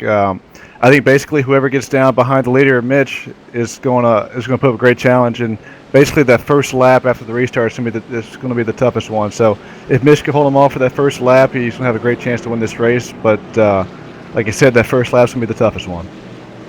And as the lights are off on the pace car field, entering turn number 3, 3 laps to go when the green flag flies. Jacob, it's really anybody's guess, barring a caution flag. My money is right on that Parker Store Chevrolet, the 13 at Dwayne Vincent. Oh, give me Mitch Rollo until somebody's actually able to pass him. He's had the best car all night long. I see no reason that's going to change right now. American Childhood Cancer Organization pace car to pit road for the final time tonight. Mitch Rollo away to the green flag. Dwayne Vincent nails the restart. He needs to get by E.J. O'Rourke in a hurry. Going to turn number 1 if he wants a shot to go deal with that 96. And Dwayne is clear as we work away to turns 1 and 2. Now he'll set his sights on the leaders. What can he do with 2.5 laps and 4 fresh tires? As Vincent works that outside line right up against the outside, Mitch Rollo trying to break the draft, gain every advantage. The gap is about 0.3 of a second as they file out of turn number 4. Nelson Rivera in the 7 trying to clear the 93 at E.J. O'Rourke. O'Rourke does have help on the high side, though. The 14 Monster Energy Chevrolet of Dwayne Vincent going to work the high side as we're 2 laps to go. It's all Mitch Rollo right now. The gap 3.5 tenths. Can Dwayne Vincent close it down, and can he make one last desperation attempt as the field comes into 3 and 4 now for the penultimate time?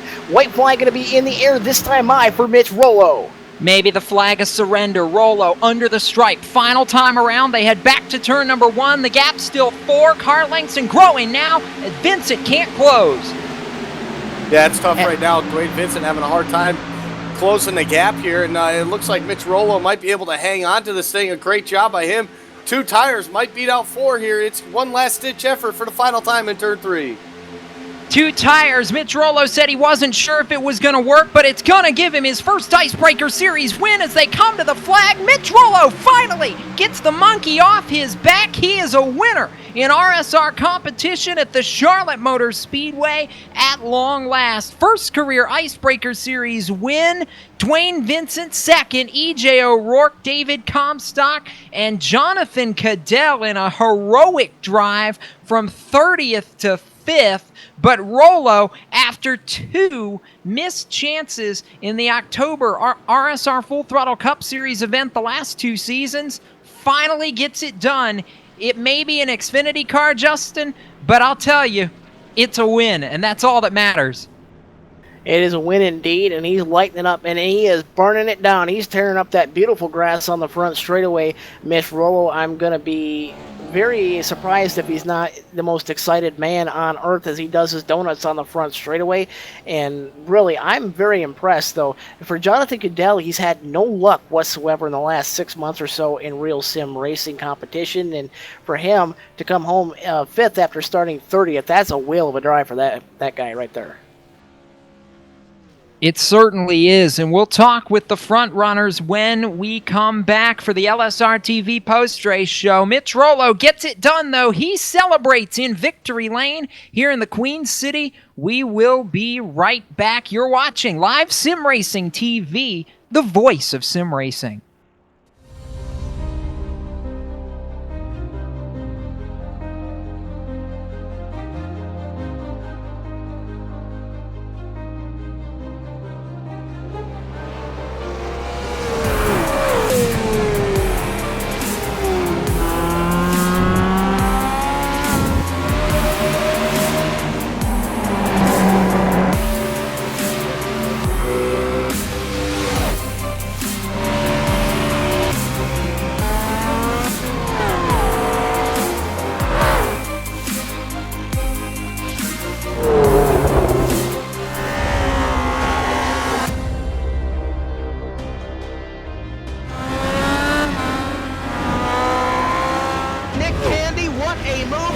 In the outside, contact made, 56 slides in at a 4, who's going to be at the stripe, dead even, give it to Ryan Truex.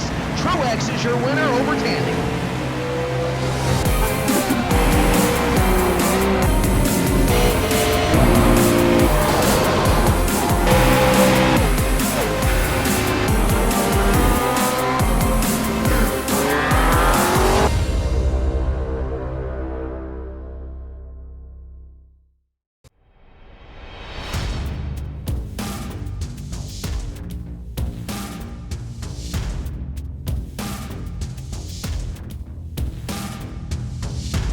Monza is a very historic track. It's been around since the 20s, and it's gone through several permutations since then.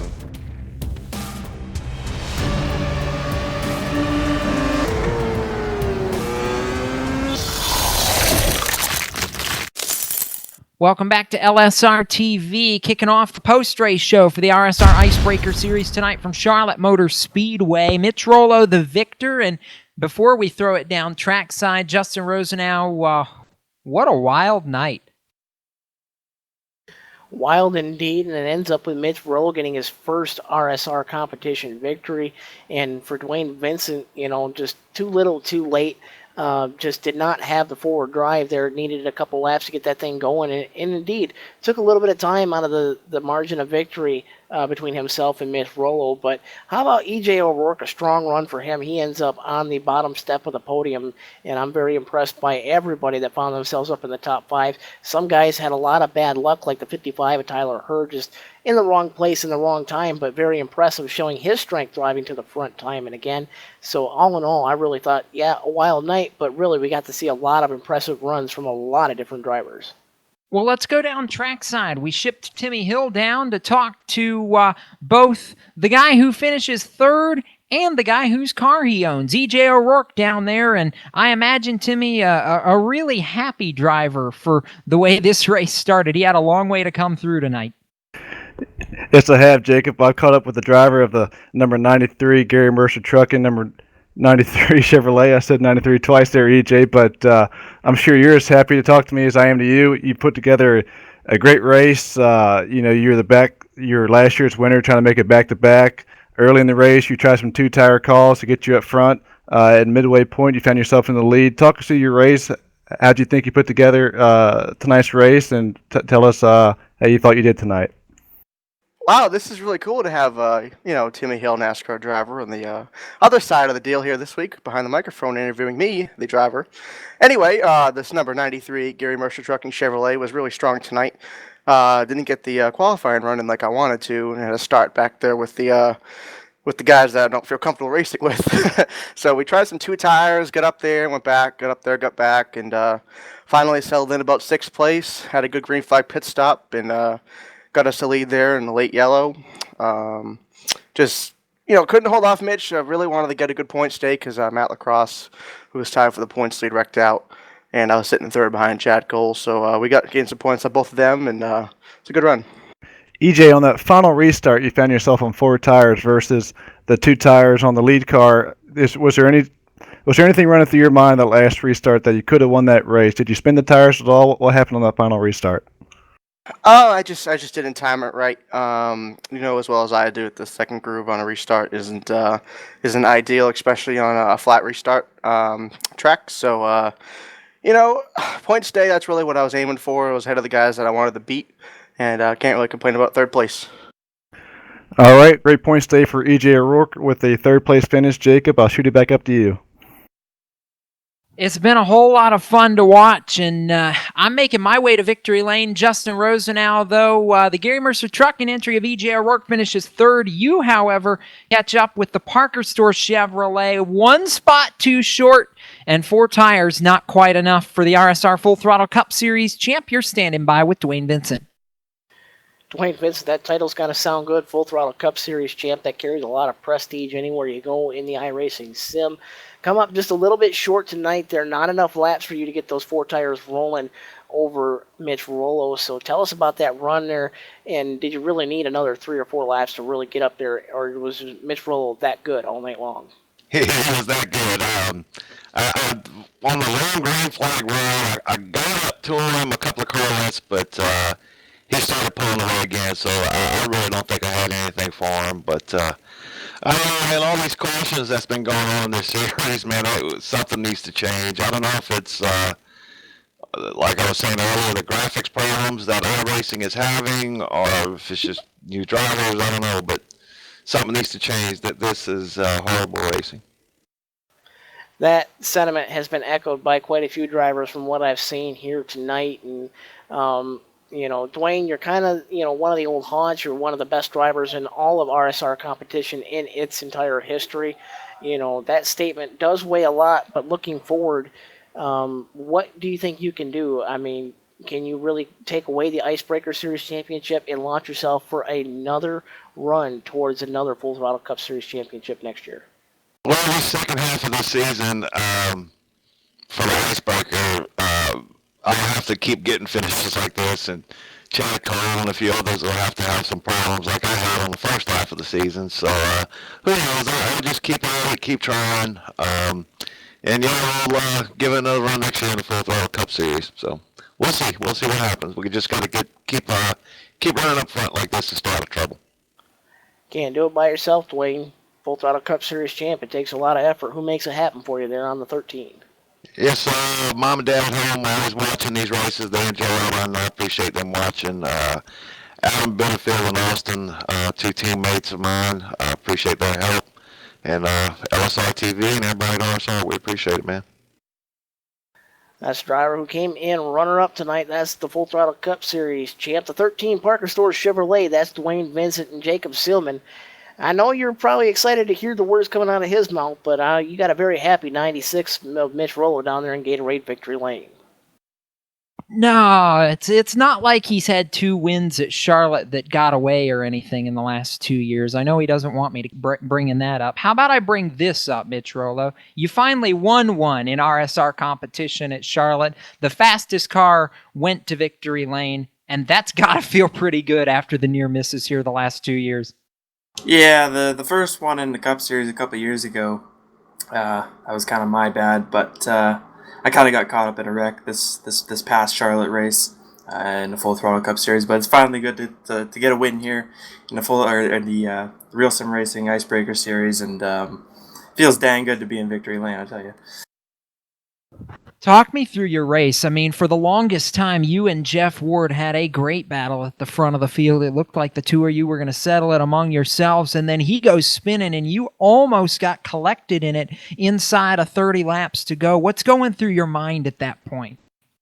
Well, I knew that Dwayne Vincent was fast on the long run, so I was kind of worried about him at that point. But I figured that I could probably hold him off if I just kept my composure and then tried to conserve my tires a little bit, and ended up being a couple of short runs there at the end. And I was pretty good on the short runs too this race, so it worked out in the end. I'd say it worked out well. You're not running for points. You just want victories before the end of this Icebreaker Winter Series, and to build momentum into next year, and just kind of keep the run that you had from this year's Full Throttle Cup Series going. I know victory lane is the goal, but how do you put this into perspective now with the calendar flip and going into this new year? Yeah, I mean, it's obviously it's a confidence booster for sure. At the end of last year, I was making a lot of mistakes in the chase that I just couldn't afford to make. Speeding on pit road, just stupid stuff like that. But and then last week ended up getting into the wall while leading at Indy. So it's good to have a bounce back week and come grab me a win at Charlotte. You finally get the monkey off your back. I know none of it's possible by yourself. Sponsors, shout-outs, supporters. I know a lot of people go into this deal. Who makes it happen for Mitch Rollo in the 96 camp? Yeah, obviously got to thank everyone at Boomtown Sim. I got to thank the pitstopnews.com for coming on late in the season with me. If you go to the pitstopnews.com and click on Pitstop Designs, all you have to do is mention Boomtown Sim. You get 20% off everything there. There's photography, just about anything you need, business cards. So go check that out. Mitch, a victory for you. I know it's a long-awaited one here in the Queen City, and I know you'll be celebrating this for a couple of days, my friend. Congratulations. Absolutely. Thank you. That's it from Gatorade Victory Lane. Justin Rosenau, Andy Kessler. We're going back topside. Let's take a look down the final full field leaderboard. Mitch Rollo going to get the victory here tonight in that 96 machine, along with Dwayne Vincent, your runner-up. E.J. O'Rourke, your bottom step for the podium. David Comstock going to come home fourth, and the top 5 going to round out with the 11 of Jonathan Cadell, 6 going to the 29 of Mike Rominger, 8 your Jack Cole machine. He's going to come home 7th, 8th going to the 7 of Nelson Rivera, 18 of Jason Swan. Good run for Swanee. He comes home 9th, and the 10th spot goes to the 43 of Doug Roth. An up and down night for the 87 of Christopher Hurlow. Ends with an 11th place finish here tonight. The Mike Kelly machine, the 02, will finish 12th here tonight. Greg Olmo in the 91, quietly from 33rd all the way to the 13th spot. 14th tonight went to the 15 of Jeff Ward. William Hale will finally finish in that 15th spot for him. Dan Murray in the 5 finishes 16th. 17th, 2 laps down, goes to the 92 of Brian Terry. The 84 of Jimmy North finishes 18th.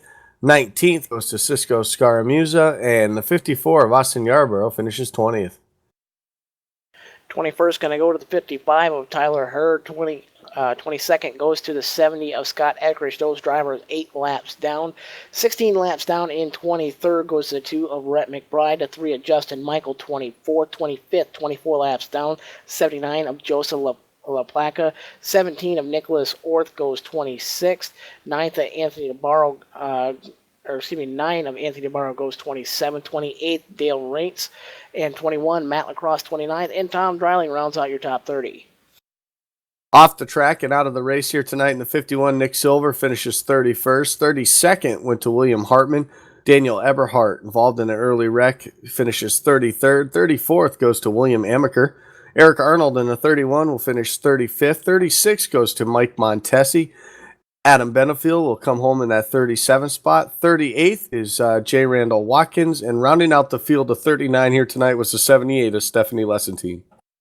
That's a look at your final full field rundown presented by iRacing.com, the world leader in motorsport simulation, and Ford, an official partner of iRacing.com. And we bring it back to the Inside Sim Racing broadcast tower now and get ready to wrap things up tonight here from Charlotte Motor Speedway. Justin, I don't think you can really argue that the fastest car tonight ultimately won this race. Mitch Rollo leading a total of 5 separate times in the course of this race, but it was that final 12-lap stint after he took the lead from William Hale that made all the difference. Yeah, it did make all the difference. He finds himself in victory lane again for his first RSR competition victory, and congratulations to him. But you also have to wonder what might have been for drivers like Jeff Ward, Nick Silver, those guys that showed they were very fast early on, and the guys that showed late speed like the 8 of Chad Cole. We had a few moments up here in the broadcast booth wondering where in the flying what did he come from, because he seemingly come from I don't know, outer space, if you could call it that, but a lot of good back and forth racing, and a lot of guys that you don't normally get to see because they don't run the Full Throttle Cup Series or haven't run in the last couple of years. Those guys showing a lot of strength here tonight, and I was surprised to see as many drivers up inside the top 10 as what I have seen all season long. It's been a lot of fun, Andy. I mean, Chad Cole keeps pouncing, but so does E.J. O'Rourke, who would really like to stay in this points battle and make something happen. He's had some really solid runs of late. Yeah, he absolutely has, and that's what's going to take is consistency in these short seasons like this. And with Chad, he's made up some ground on both Chad Cole and Matt Lacrosse there tonight. So for him, it was a great night. Obviously, wanting to get a win to back up last season's run, but to get a third place spot, gain some points on all those guys, lead some laps, get some bonus points. He did everything he could do in his power to get the job done and be up front. And for other guys that we talked about at the beginning of the race, guys like Daniel Eberhardt, just one of those races where he might have had the car to beat. He might have been that guy to give Mitch Rollo a run for his money there at the end, but unfortunately for him, an early race wreck is going to put him out of it. But the bonus for him, though, the bonus for Eberhardt, he's just got to shake this thing off and move on to next week. He's got the trucks coming up in a couple days, so he'll be able to rebound quickly. He won't have to sit on this bad performance for too long. So overall, a great race here at Charlotte. But with that comes a new race next week. So these guys all got to get put Charlotte behind them and celebrate what they can for a night or two, and then get right back at it. It's been a whole lot of fun, and Timmy, definitely a pleasure having you in the booth with us tonight as well. Enjoy your analysis, and wish you the best of luck going into the rest of the Pro Series. Hey, thanks for having me up here. I have a new appreciation for what y'all do. This is definitely something different, and I definitely need some more practice at it. But nonetheless, I really enjoyed it. It was a great race to watch. Congrats to Mitch Rollo for a great race. He put together a good beginning, middle, and end to the race. He completed the race without a single scratch on his car. So congrats to him. Congrats to all the podium finishers, and hope the RSR finishes up strong with a good points battle. But thank you nonetheless for having me aboard and part of this broadcast for tonight.